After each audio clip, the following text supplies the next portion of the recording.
dal leen jàmm seen chaîne YouTube li Coran et ses secrets di leen ñaan bu leen fàtte abonné ci chaîne bi bës ci cloche notification bi bu ko defee vidéo bu ñu dugal rek ngeen bokk ci ñu koy njëkk jot yal na yàlla def jàmm. mu ñëw nag ci naafile bi ñuy def ci jeudi bu njëkk bi kum ci rëcc déwén rek kooku da baaxul kon ñu déglu ko wallaahi di ngeen ko am ci chaîne YouTube bi bismillahi rahmaani rahim yaa ngi koy julli duggante timis ak gee li gën nag mooy kenn bañ la gis maanaam nga def ko ci xaybat voilà ci lu fàggu moo xam ne nga daal ba guddi waaw ba ñëpp tëdd nga def ko pas guddi charte la li may wax nii waaw naafile bi yaa ngi koy def diggante timis ak gee ci jeudi bi njëkk ci mois wu rajab Mor yaa may dégg maa ngi lay dégg baax a baax naam mën nga ko jiite tam sa njaboot mën na ne mais bu dee yow kese li gën mooy nga làqu xanaa seen kër nga am foofa làqatuwul moom julli ko rek daruura la wallaay déglu leen bu baax wallaay kon jeudi bii di ñëw la ñuy def naafile bi diggante timis ak géew ndeysaan wallaay ndeysaan wallaahi déglul de mu ni maa yafaal awalu yawmin min rajab mu ni da nga ci julli 12 rakk fukki rakk ak ñaar 6 sëlmal ndeysaan skay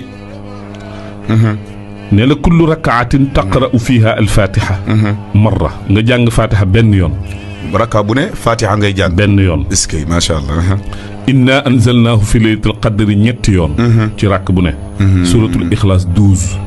allahu akbar fukki yoon ak ñaar skay ma waxaat ko diggante timis ak gée alxamis bi njëkk ci weeru rajab muy alxamis bii di ñëw da ngay julli 12 rakk 6 sëlmal rakk bu ne fatiha benn yoon inna anzalnaahu ñetti ixlaas 12 est-ce que boo sëlmalee fi nga toog rek bul def dara da ngay enchaîner boo sëlmalee asalaamaaleykum rek bu 12 rakk yi jeexee yëpp rek nga def salaatul ummi yi 70 fois fi nga toog allahuma salli ala sayidina muhammadin annabiyil ummiyi wa ala alihi wa sahbihi wa sallim du nag wa sallama wa sallim nga def ko 70 fois mooy adadu kun est-ce que kun mooy nekkal voilà léegi nag soo paree rek fi nga toog rek nga sujjóot maanaam boo defee salaatu ummi yi bi rek maanaam julli nga ba pare ba sëlmal def salaatu ummi yi 70 fi nga toog rek da ngay sujjóot boo sujjóotee nga sàbbal lii ma la waxoon subuuxun qudduusun rabbul malaaikati wa ruux 70 fois ci sujjóot bi allahu akbar subuuxun qudduusun rabbul malaaikati wa ruux subuuxun qudduusun rabbul malaaikati wa ruux ma wax la lii mooy sàbbaalu malaayika yi est-ce que lii mooy fay meru yàlla subuuxun connexion direct yaak yàlla allah donc soo sujjóotee nga subuuxun qudduusun rabbul malaaikati 70 fois nga siggiwaat toog boo toogee nga ni rabbi igfir warham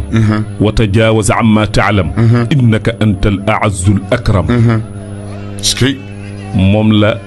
li gis nga baat yi jigéen a ko waxoon ca Safa ak Marwa allahu akbar mooy xaajara nga wax ko 70 fois nga sujjootaat subuuxun qudduusun rabbul malaa'ikati wa ruux 70 nga siggiwaat toog rabbi igfir warham wa tajaawaz amma taalam innaka anta al a'azzu al akram 70 fois ñu ni waa ku julli bii mu ni